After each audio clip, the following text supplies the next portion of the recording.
The earth filled up with people, but they sinned so much that God was sorry He had made them. He decided to send a flood to wash away everyone on earth.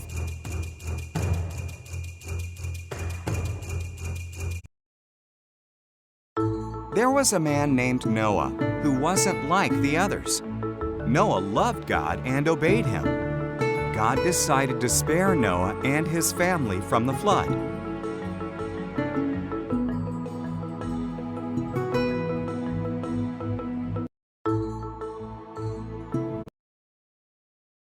God warned Noah about the flood. He told him to build an enormous boat with a low roof, 3 decks, a window, and a door. In obedience, Noah built it.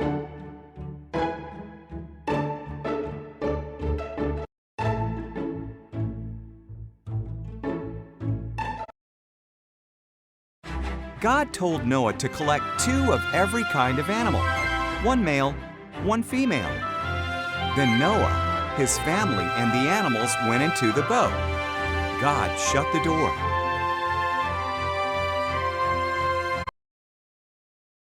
It rained for 40 days and 40 nights.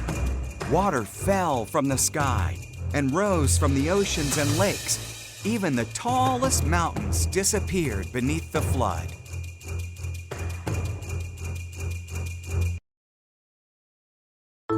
Meanwhile, Noah, his family, and all the animals were safe in the boat, floating on the floodwaters. God had not forgotten about Noah, not even for a moment.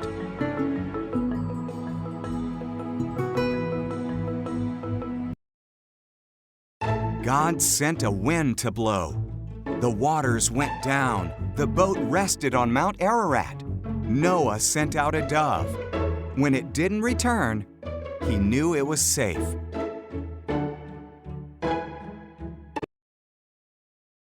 When the ground was dry, God told them to come out. He put a rainbow in the sky as a promise that He would never flood the whole earth again.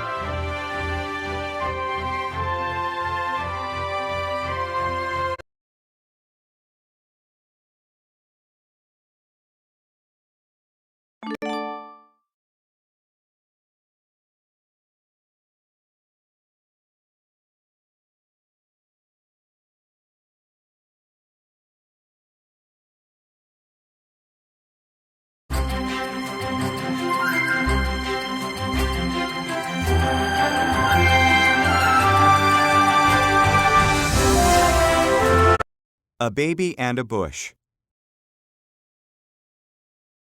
Egypt was filled with Israelites.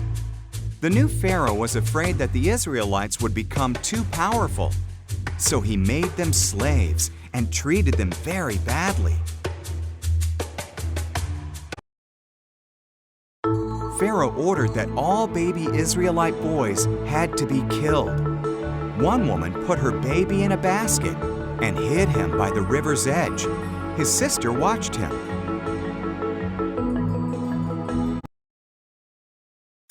Pharaoh's daughter was bathing by the river.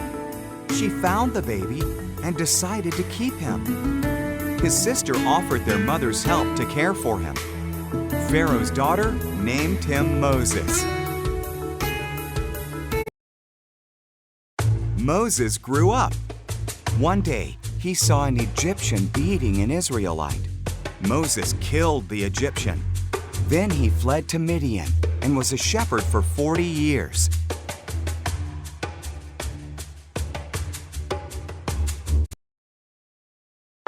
Moses was watching his sheep on Mount Horeb. The voice of God spoke from a burning bush. "My people are suffering, Moses. I have chosen you to free them." "I can't," Moses cried. "I'll help you," God promised. "Throw down your staff." Moses did. It turned into a snake. When he picked it up, it was a staff again.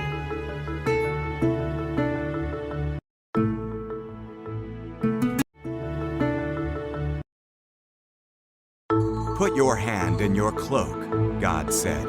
Moses did. He looked. It was covered with disease. When he did it again, it was healed. Show Pharaoh that, God said. I'm not a good speaker, said Moses. I'll give you the words, God said. Your brother Aaron can help. So Moses went to tell Pharaoh to set the Israelites free.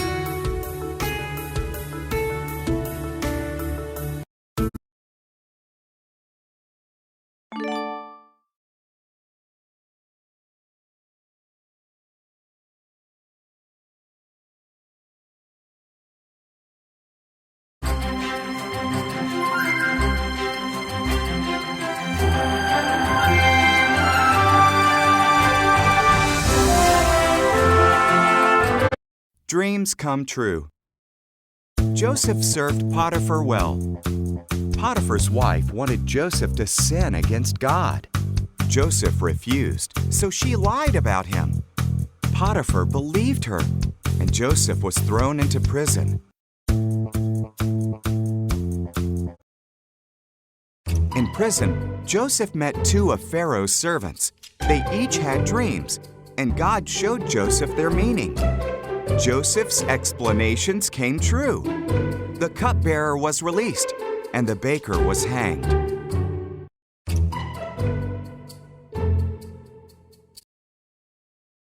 Two years later, Pharaoh had two troubling dreams.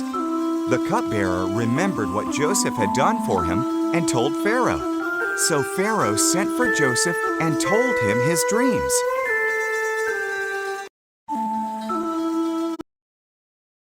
God showed Joseph the meaning of Pharaoh's dreams. For 7 years, a lot of food will grow, said Joseph. So store up food because 7 years of famine will follow. Pharaoh was impressed by Joseph's wisdom, so he put Joseph in charge of storing up all the food. Apart from Pharaoh, no one in Egypt was more powerful than Joseph.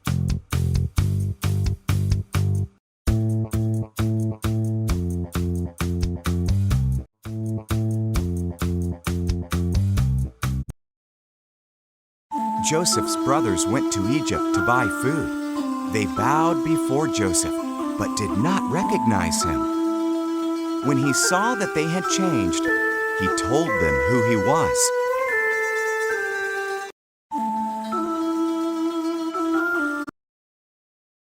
The brothers were terrified. "You meant to harm me," Joseph said, "but God used that for good. Bring all of our family to Egypt. We will have plenty to eat."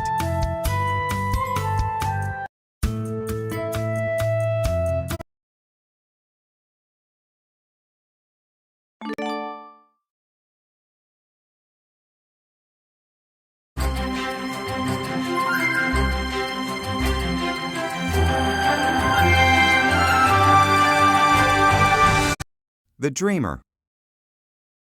Jacob had 12 sons, but he loved his son Joseph the most.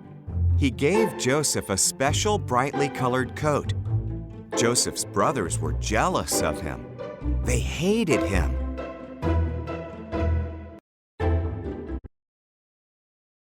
Joseph also had special dreams.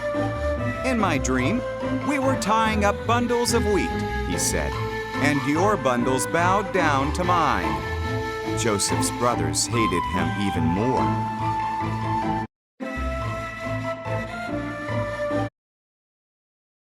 Joseph had another dream. "The sun, the moon, and 11 stars bowed down before me." His father and brothers grumbled. "Are you saying you will rule over us?"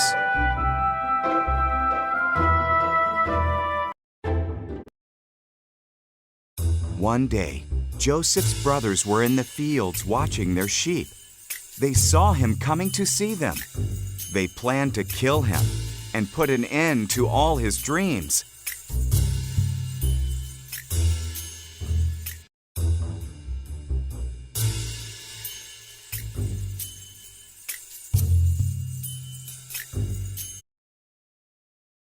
It would be wrong to kill our brother," said Reuben. "Let's throw him in this empty well." So they tore off Joseph's special coat and threw him into the well.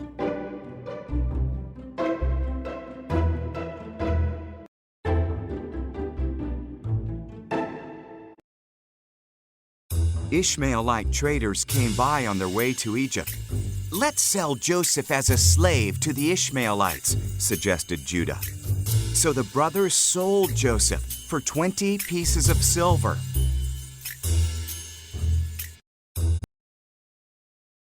The brothers dipped Joseph's coat in goat's blood and showed it to Jacob. "My son is dead," he wept. Meanwhile, Joseph was taken to Egypt, but God was with Joseph. In Egypt, the Ishmaelites sold Joseph to Potiphar, one of Pharaoh's captains. God blessed Joseph and made him successful. Potiphar put Joseph in charge of his whole household.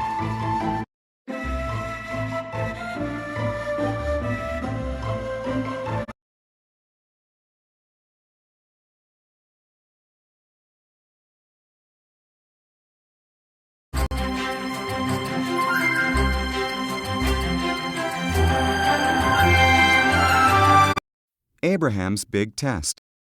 God promised Abraham a son, and from that son, many descendants, who would bless the whole world. But Abraham and his wife Sarah were too old to have children. 20 years went by. Still, Abraham trusted God's promise. When he was 100 and Sarah was 90, God reminded them of his promise. Sarah was going to have a baby. When their son was born, Sarah was so joyful that she laughed. "God has brought me laughter," she said. So they named their son Isaac, which means he laughs.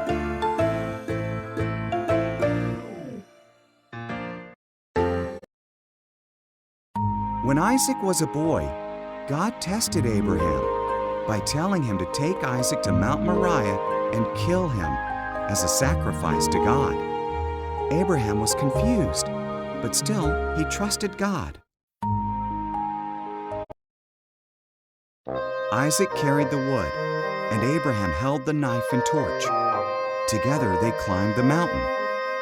"Where is the lamb for the sacrifice?" asked Isaac. "God will provide it," Abraham replied. Abraham arranged the wood on an altar, tied up Isaac, and laid him on the wood.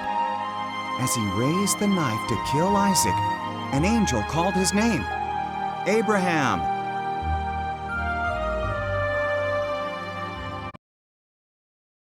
"Don't hurt the boy," the angel cried. "God knows you trust his promise. Look, there in the bushes, a ram is caught by its horns. Sacrifice that instead."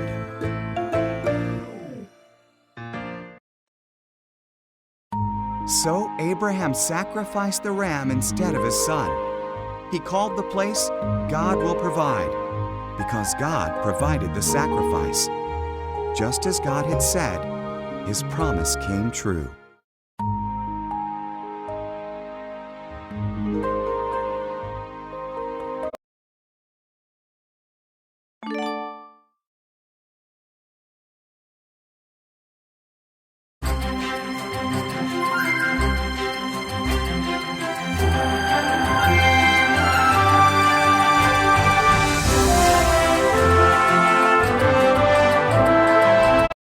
The first sin. The first man and woman, Adam and Eve, lived in a beautiful garden that God made for them. But Satan came as a crafty serpent and tempted Adam and Eve.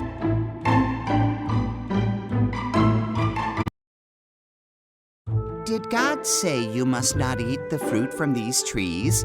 the serpent asked Eve. "Just the tree in the middle," Eve replied. "If we eat from it, we'll die."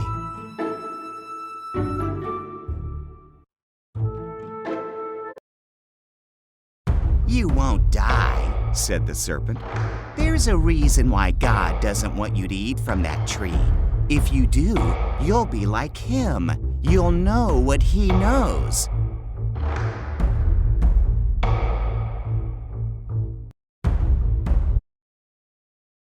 Eve ate the fruit. She gave some to Adam, who was with her. He ate it too. And at once, they knew things they had never known before.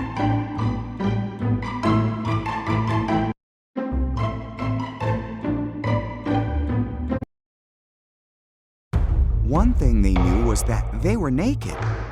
They sewed leaves together to cover themselves. They'd never felt fear or shame before, so they knew something was wrong.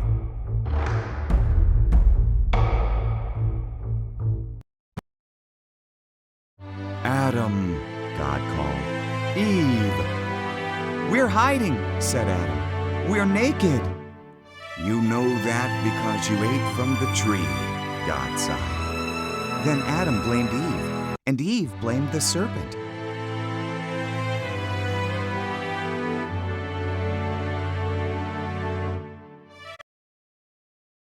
God said, "Serpent, you must crawl on your belly. A woman's son will defeat you. Eve, childbirth will be painful. Adam, growing food will be difficult."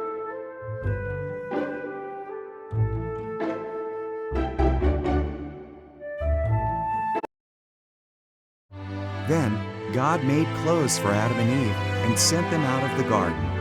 He put an angel with a flaming sword there so they could not return.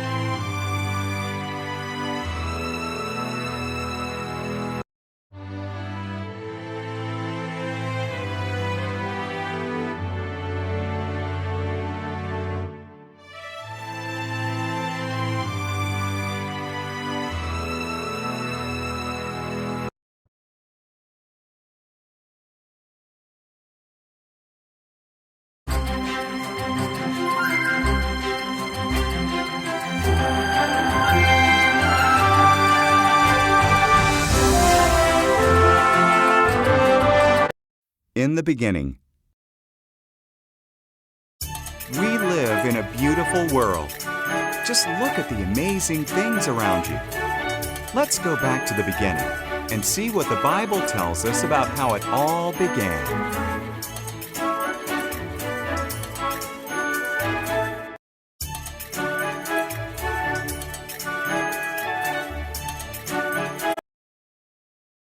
In the beginning, God made the heavens and the earth. God moved over the darkness and said, "Light!" He called the light day, and he called the darkness night. Day one, done.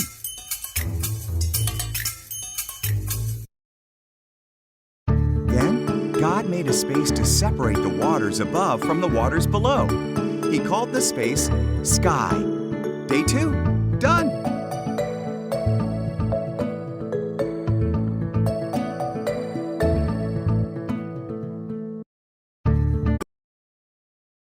God gathered the waters together and dry ground appeared. He called the ground land and the waters seas. Then he made plants like grass, grain, and trees. Day three, done. Then God made lights in the sky. He made the sun for the day, the moon for the night, and all the stars. Day four, done.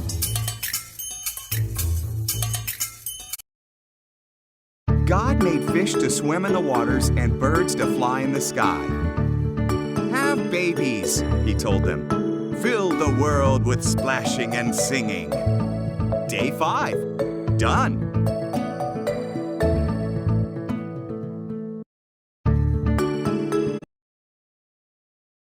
Next, God made animals.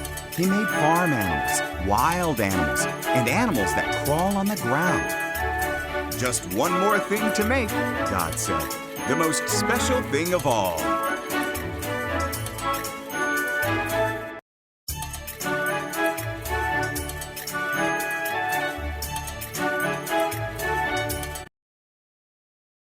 So, in his image, God made man and woman. Have babies, he said. Take charge of the world. Care for the fish, the birds, and the animals. Day 6, done.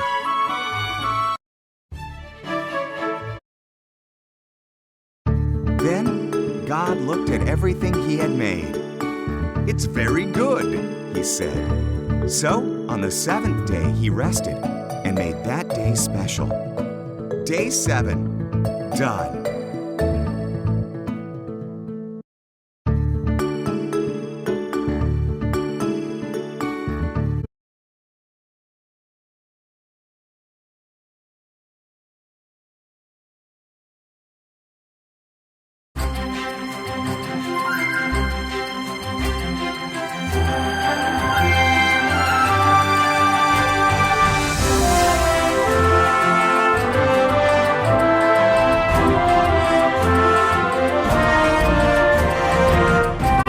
Let my people go. Moses and Aaron told Pharaoh, "The God of the Israelites says you must let his people go free. Otherwise, bad things will happen to you." But Pharaoh would not listen.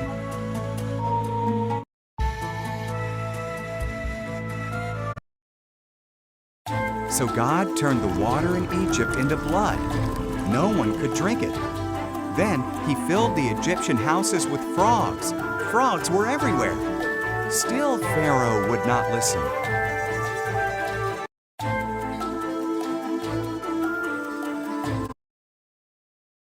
So God filled the skies of Egypt with gnats. They covered the people like dust. Then he struck the land of Egypt with flies. Still, Pharaoh would not listen.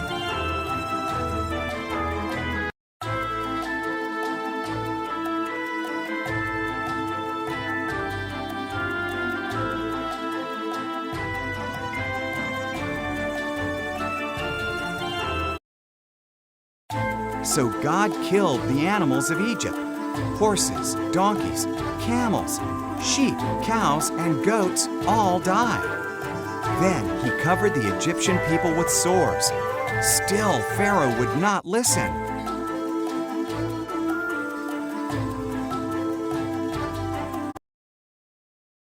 God sent hail to crush the crops of Egypt. Their barley and flax were destroyed. Then he sent locusts to eat what fruit remained. Still, Pharaoh would not listen.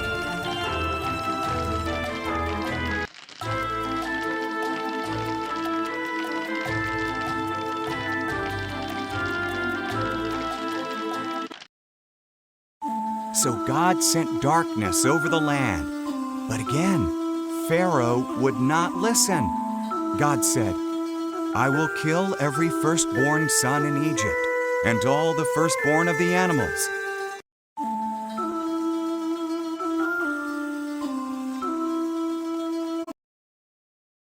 My people must kill a lamb, eat it, and put its blood on their doorposts.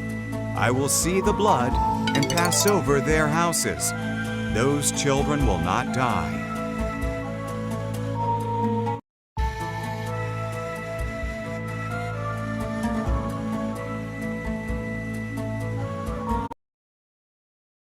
You will call this Passover and always remember it. The Israelites obeyed God, but the Egyptian firstborn sons died, even Pharaoh's son. Finally, Pharaoh listened. He let the Israelites go.